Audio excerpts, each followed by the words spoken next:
Hey everybody, welcome to another Wayback Wednesday.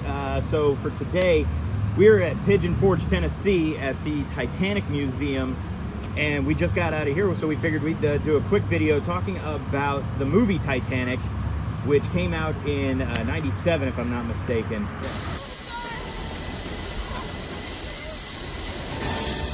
Yeah, obviously James Cameron, who is just an absolutely amazing director, and I've always loved him as a director in general.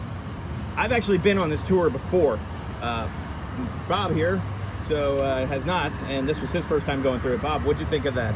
Well, I definitely loved it, especially the tributes to the Holocaust Museum and all that. Yeah, there was a lot of stuff in here that I actually did not know wasn't actually in the last time I went, so. Oh yeah, I mean, overall I really much enjoyed the experience, except for the mask, of course. Yeah, having to wear a mask is kind of a pain in the ass. But other than that, I mean, it was a good experience, very well articulated. The little remote things weren't that great, but they still provided valuable information. Yeah, if y'all have not been on this tour, it's actually really interesting. What you do is you basically walk around. You walk around carrying a device around your neck that you press in a code every so often, and it plays a little message for you telling about the individual exhibits in the museum. Yeah. There's even some actual audio occasionally from the actual survivors of the sinking. So yeah, it's actually really interesting. So if you're ever in Pigeon Forge, I definitely recommend seeing this. And if you're a big fan of this movie, this definitely gives you a whole other level of appreciation to it because of the fact that it shows you all the detail that Cameron put into this. So do you remember the story I told you about the little kid? Yeah. The picture? There's a photograph in here of a little kid spinning a top, and if I remember correctly, that scene is actually in the movie. One of those just tiny little details about the film that just shows how much effort James Cameron put into the authenticity of it. Now, that being said, one of the things we noticed in this museum that doesn't exactly ring true in the film is the scale of it. Oh yeah. What'd you think of the grand staircase, Bob? Oh, I loved it. I absolutely loved it. It's something else to see it in person, to see it in reality. I mean, and apparently, okay, so the one that's in here is actually to scale of the actual grand staircase on the Titanic. In the movie, it's a little bit bigger, and I can understand why they did that. They did it to make the movie look bigger, to make the set look bigger and even more grand than it actually was. But something about seeing it, though. Yeah. It gives you a perspective that nobody can get nowadays. Yeah, so, oh my gosh, yeah, it's unbelievable to see. But yeah, so what did you think of the movie? It's been a while since you've seen it, but it's one of my all-time favorites.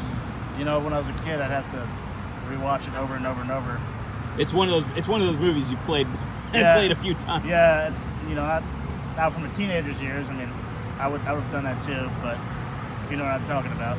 But yeah, I just have a fascination in ships, and it just brings that love out, and I very dearly love the movie. This was definitely a great film and a great retelling of this story. I don't know if you've heard this one, but when Titanic was first pitched to the executives, they thought, wait, we're talking about the director of Terminator and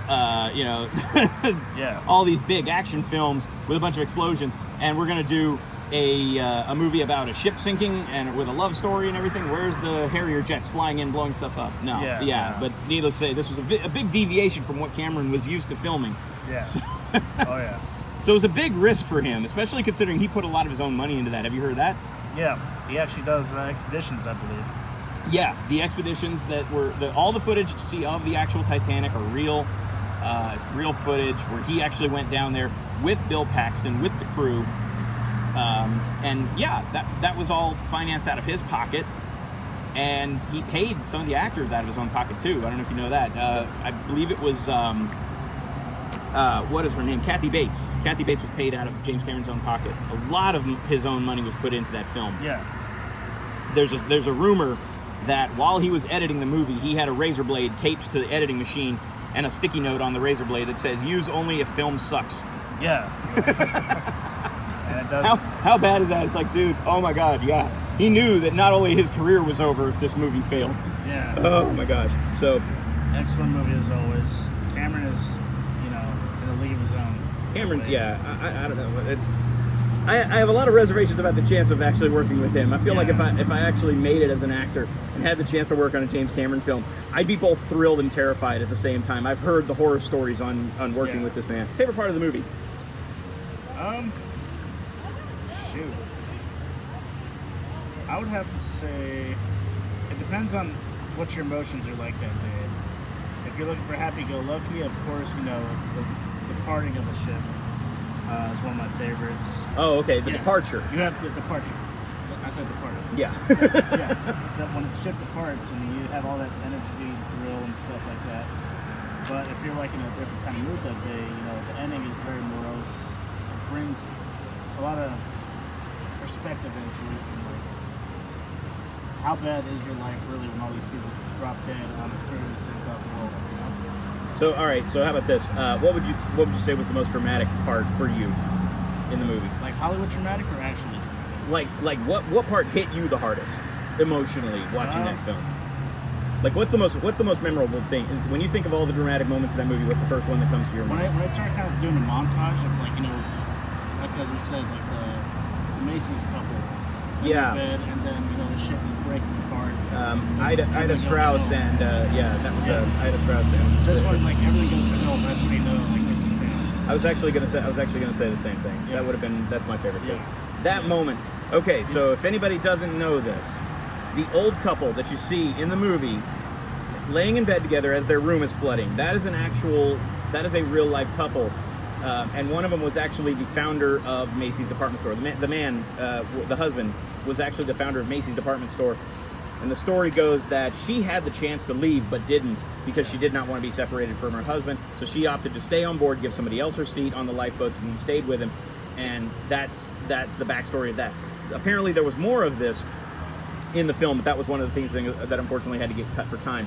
And they do talk about that here at this museum. Yeah. They actually they have a replica of their first class stateroom and their story and everything. And it's to me, it's one of the most dramatic parts of the film. Yeah. But I think the moment right after that, it's a bit of a fictionalized part, as far as I remember, but it's the scene of the woman reading the bedtime story to her kids to try and get them to go to sleep during everything. That was there as well. Oh my gosh, yeah. So it's actually kind of bringing me emotions, like getting me emotional. Seriously, yeah. I can't remember the actress's name, but I know she's the one that played the foster mom in Terminator 2. Yeah. She played Vasquez in Aliens. So she's one of James Cameron's alumni, and she does such a fantastic job with that. But oh my gosh, yeah, that was a great little moment, and yeah. So visually, it's an amazing film. Story-wise, it's Romeo and Juliet on the Titanic. I mean, come on. Yeah. So, but yeah, it's like the whole story with Jack and Rose is essentially just a MacGuffin to get the story going, right? Yeah. Pretty much. Yeah, and it's well done for what it is, you know, just to let us know what's going on. But that's all we need, just to have an excuse to tell this amazingly dramatic story. For any of you out there that have not seen this movie for whatever reason, whatever rock you've been living under, please get out from under it and find this movie and watch it. It is absolutely worth it. There's a reason why it's known as one of the greatest films ever made, not just for the movie itself, but for the passion that went behind it. This really was a passion project for James Cameron, and you can tell this was a movie that was made with love, really. Yeah, very much so. So if you haven't seen it, go check it out. If you have seen it, you know, this is definitely one to go back and watch again. And again, check out the Titanic Museum here at Pigeon Forge. You know, don't be surprised if you end up getting a little bit emotional over it. There's even a part where you can see the conditions of what it was like that night right outside the bridge of the ship. You can feel the cold air. And there's even a little bit of water you can stick your hand into. And I held my hand in that for a minute. Held my hand in that water for less than a minute. And that stuff hurts. Oh, yeah. Oh, God. I can't even imagine what they had to go through with that. Final thoughts, Bob. Loved it. That's all you can really say. It's just about near perfection in any way. Yeah, I would agree. For all intents and purposes, this is as close to a perfect movie as you can get. Thoughts on the museum? I would say the same. I mean, there's a few little minor technical difficulties they could fix. I mean, I had the issue with the buttons, of course. But other than that, Yeah. it was pretty good. I really enjoyed it. I'd say a good 9 out of 10. Oh, and you also get, for everybody that goes, you get these little boarding passes with an actual person who was on the Titanic, and at the end of the tour, you find out if your person survived or not. Mine didn't. Same. My wife and child survived, though, but... Oh, well, good for them. Yeah. Well, that's it for another Wayback Wednesday. Everybody, thank you so much for watching. If you like this video, hit the like button. Let us know in the comments what you thought of the movie. Let us know if you've been to this museum also, what you thought of it. And if you really like the content on my channel, please hit the subscribe button and hit the bell icon to be notified when I get more content coming up. Thank you so much again for watching. Y'all have a great week, and we'll see y'all next time for another Wayback Wednesday. See you guys.